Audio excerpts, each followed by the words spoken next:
Hi, I'm John Robert, and I'm hanging out with Rob on Front Row Live.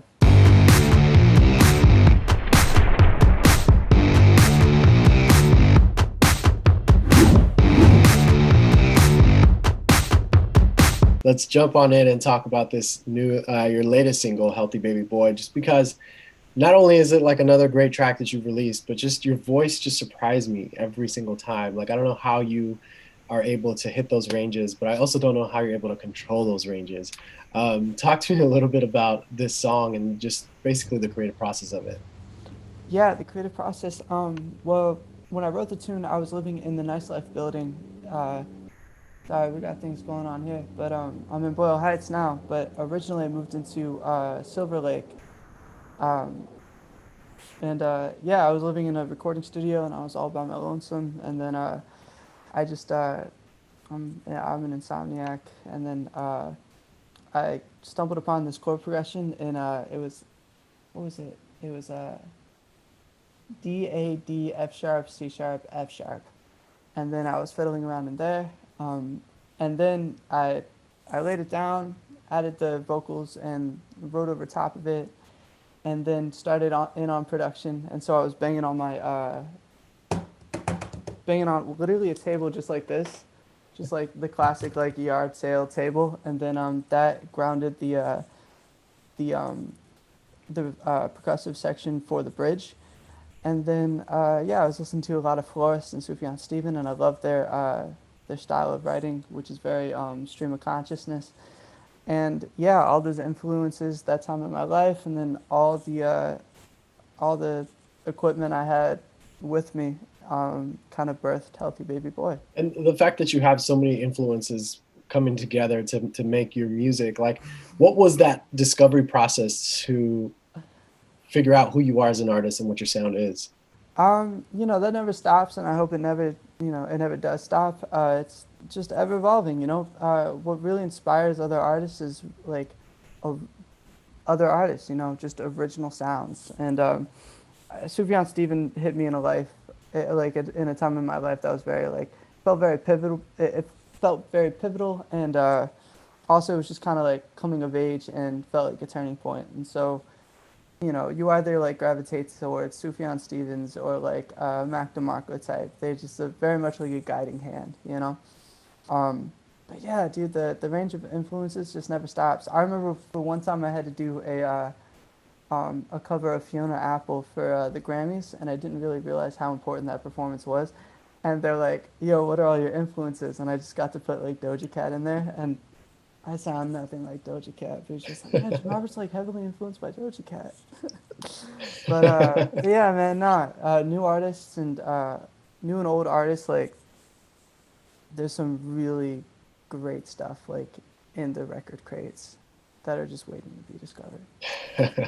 Now, talk to me about your vocals and being able to control them the way that you do. Just because I feel like the lower you get in tone, the harder it is to really keep uh, that tone being controlled without we hearing it with your voice. What was that like for you, and how did you kind of discover that? Well, that Healthy Baby Boy is like it's a weird, it's like in the breaking point of my voice to where it's like it teeters right on the edge of like chest and head voice. And so like my father drove me to like vocal lessons, and my parents were very much like, whatever you want to do, we support it, but you better be like good at it.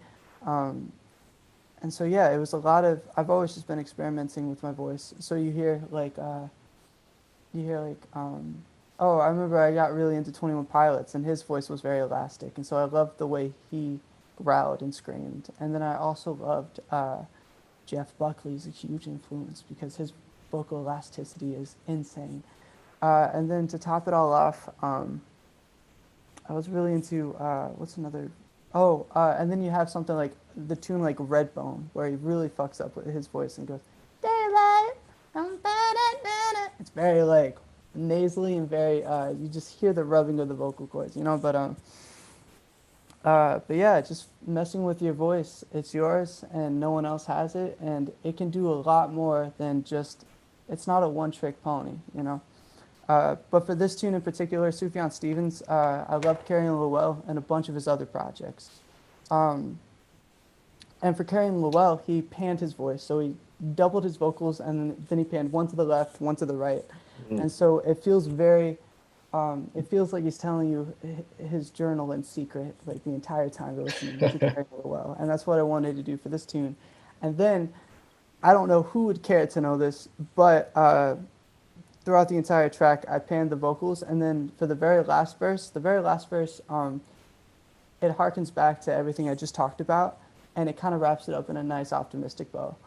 And so in the final verse, it's just a one signal of the vocals, and so you get a sense of like closure, or like a sense of like, oh, this character like found himself, or I found myself. And so whoever's looking for panning symbolism in Healthy Baby Boy, you'll find it, you know. But yeah. I think that's a first that I've heard. Yeah, right on, right on. You're starting something. I don't think so, but yeah. You'd be like, yeah, it was like Robert with like symbolic panning. I So pioneered, man. Yeah. because like the sounds, the idea behind this whole track was just so intense. Did you end up just kind of producing this yourself? Did you work with someone else as far as like production goes? Like, what was that like? Well, I always collaborate with Ricky Reed just because my mixing and mastering and my production chops isn't at Grammy Award winning level Ricky Reed. You know what I mean? So Ricky is very good at doing this with all his artists, and he's very good at taking what's already special with what you're doing and just kind of like polishing it up, like putting the spit shine on it and enhancing it. Um, and so some of the things I could only do with my stock plugins, he'd be like, "Oh yeah, for drums, like John Robert, I know you suck at playing drums, but I know you would love live acoustic drums, so we got a guy for that, or we got Victor, or so yeah, it was primarily myself, but then Ricky came in, and also this other guy, Nate Mercero, who has a Project Joy Technique. He does like jazz fusion, and did like the live arrangement for Lizzo and a bunch of other people, and pretty much did like worked on Lizzo. Um, it was such they just like blessed the track, and they brought it to the next level from like my little bedroom pop recording to it being a polished like pop. I don't know, just sounding really nice. Right. Now, the fact that you have worked with Ricky for some time, and he kind of took you under his wings when you first, came out to LA. As you continue to work on projects, how does that chemistry? What is that chemistry like between the two of you? And like, what do you feel that you're kind of learning from these experiences every single time?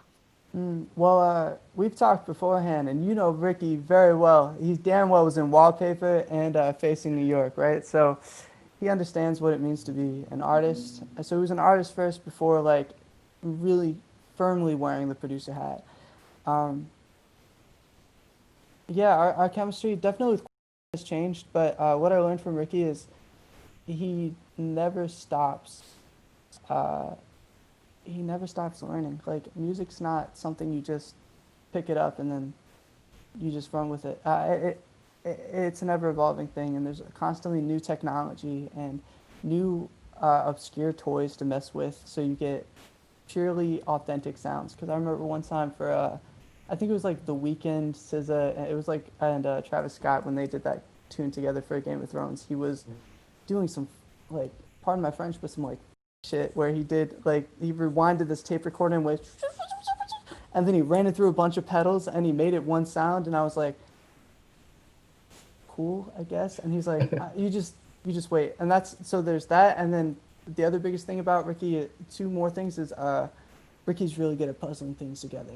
So I'll throw a bunch of ideas at a track, and he's really good at being like, oh, we don't need this. He's really good at cutting out the fat, but he's also really good at bringing back things from the muted graveyard, as I call it. So I'll have things muted. I was like, it's just an idea. And he'd be like, no, this is perfect for drag and drop right here.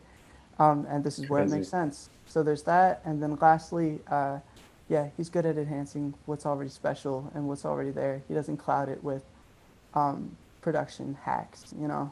Right. So he keeps that lightning in a bottle, you know. He keeps it very precious. Now, I'm curious if this experience is also the same with you.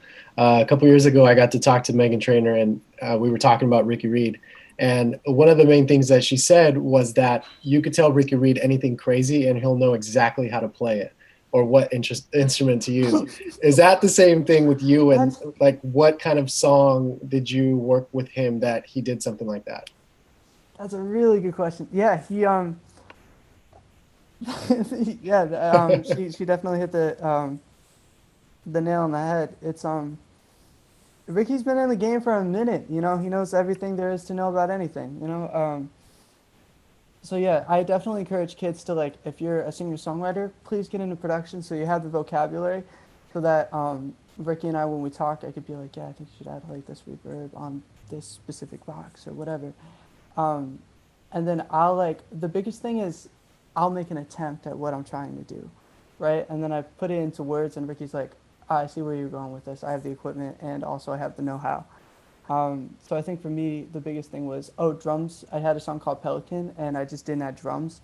And so we kept some of the splice samples that I used, but I was like, I'm looking for this tone. Ricky's really good. If you give him like a bunch of references, he's really good at picking up on stuff like that. And so I just sent him how I wanted the snare to sound tonally, and he was like, I got it. It's like a an acoustic snare that I'll just record in the studio, matched up with a sample that I found off a splice, and I'll ratio it out, and we have this. It's money. This tone that you're talking about, and I was like, thank you. You know. That's Yeah. insane. He's So the now man, that man. you know this single's out, and you also earlier this year you dropped your debut EP, Barely Knew Me. Uh, what can fans also expect from you? Like, what are the plans with the music that's out now, and what are the upcoming plans as well? Yeah, the music that's out now. I mean, I had it for a year before we were able to like release it, so I've sat with it forever. So yeah, Bailey Barely Knew Me was a really good first step, and I'm really proud of that project. And it hinted at some ideas that's going to be explored more. And this next, like, I'm going to release a 2 disc project. And Ricky is really good. Like, the Nice Life team is really good at like giving their artists space to create, and gun, they really back their crazy ideas. Because I was like, oh, this is going to be like too crazy for a pop tune or whatever, or this is something I feel and I really like it. If you champion the horse, Nice Life will question you about it, make sure you're really passionate about it, but then they back you. So yeah, just get ready for like a bunch of weird sounds, man. I'm really happy with how my musical taste and production has evolved since my first little EP I made in my parents' basement. So yeah. And that was actually going to be my closing question. How do you feel you have evolved? What is that specific evolution that you keep talking about? For me, it's being turned on to more obscure artists, and then Mm. getting really excited about, because I don't know, when I first listened to Pink Floyd, I was like, ah, cool, they put a bunch of clocks in, like this is some like, what is this?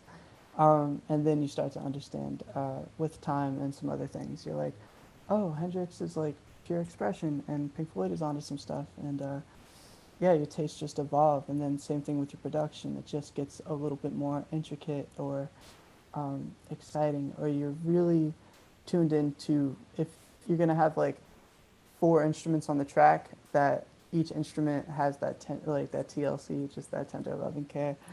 Um, so yeah, I just think like with time and with love of the craft, you know, a lot of people fall in love with the end result and not the process. And Not the so process. if you love, yeah, if you just love music, and you're so obsessed with like, oh, in this song, like what is the snare, or what are the 808s that they're using in this tune, or like I love Dior, the 808s in that tune are crazy. Love Pop Smoke 808s. Um, so yeah, you just start picking up little things, and then you become a hodgepodge of all your influences, and you show the world something that's familiar but also completely unique and original to you. That's great, man. Well, congratulations with like everything that you've done. I'm glad that, you know, even though I feel like a lot of artists stop learning after a certain point, and I feel like you're just starting that process of like getting that education and growing in that education. So keep that momentum going, because That's Yeah, that's the beauty with Ricky Reed, man. You just realize like, oh, you never get off the ride. Like, yeah, I mean, if you want to, you can, but if you want to explore everything you have to offer, you're not going to live long enough to get through all of it, you know? wise Yeah, words. yeah, man. Awesome, John Robert. Well, thank you so much for taking the time, and always a pleasure talking to you, and looking forward to doing this again soon. Yes, sir. Thank you for the tailored questions. Thank you for doing your research. And yeah, I live for interviews like this. So thank you.